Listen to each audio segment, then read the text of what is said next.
দর্শক, এই মুহূর্তে সংসদ ভবনে আছেন আমাদের সহকর্মী আহমেদ সরোয়ার। সরাসরি যুক্ত হচ্ছি তার সাথে।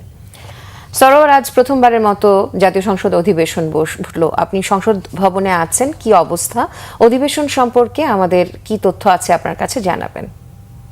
হ্যাঁ, আজকে প্রথম অধিবেশন। আমি অবশ্য এই মুহূর্তে অধিবেশনের বাইরে, কারণ জানেন যে সংসদ চলাকালীন সময়ে সংসদের ভেতরে আমাদের রিপোর্টার এবং ক্যামেরা একসাথে অ্যালাউ করে না, সেজন্য যারাই লাইভ দিচ্ছে বা কিছু বলতে হচ্ছে আমরা বের হয়ে কথা বলছি। তো আমি এখন সংসদের বের হয়ে আপনাকে জানাচ্ছি, এই মুহূর্তে স্পিকার শোক প্রস্তাব উত্থাপন করেছেন, তার উপর বেগম খালেদা জিয়ার উপর কয়েকটা কথা বলছেন বিভিন্ন সদস্যরা। এর আগে ডক্টর খন্দকার মোশাররফ হোসেনের সভাপতিত্বে সংসদের অধিবেশন শুরু হলে স্পিকার এবং ডেপুটি স্পিকার নির্বাচন করা হয়।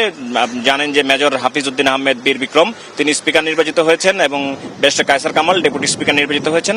তারপরে ডেপুটি স্পিকারের সভাপতিত্বে অধিবেশন শুরু হওয়ার পরেই সভাপতি মণ্ডলীর সদস্য মনোনয়ন দেওয়া হয় 5 জনকে। সেখানে মির্জা আব্বাস, গয়েশ্বরচন্দ্র রায়, ডক্টর মঈন খান, মনিরুল হক চৌধুরী এবং এটিএম আজহারুল ইসলাম, এই 5 জনকে সভাপতি মণ্ডলীর সদস্য মনোনয়ন দেওয়া হয়েছে। স্পিকার এবং ডেপুটি স্পিকারের অনুপস্থিতিতে নামের ক্রম সিরিয়াল অনুযায়ী তারা এক একজন সভাপতিত্ব করবেন।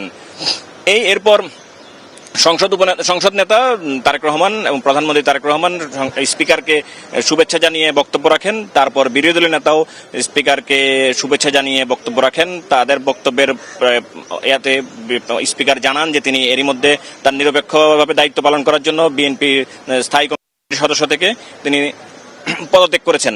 তারপর স্পিকার শোক প্রস্তাব উত্থাপন করা হয়। বেগম খালেদা জিয়া সহ বিশ্বের বিভিন্ন দেশের রাষ্ট্রপ্রধান, বাংলাদেশের বিভিন্ন গুরুত্বপূর্ণ ব্যক্তি, সংসদ সদস্য এবং 24 জুলাই আগস্ট গণ অভ্যুত্থানে যারা নিহত হয়েছেন তাদের প্রতি শোক প্রস্তাব উত্থাপন করা হয় এবং তার উপর আলোচনা চলছে। এরপর 2টার দিকে কথা ছিল, কিন্তু এই প্রস্তাবের পরে অধ্যাদেশগুলো উত্থাপন করা হবে। তারপরে রাষ্ট্রপতি ভাষণ দেবেন এবং তার ভাষণের সাথেই আজকের অধিবেশন শেষ হবে।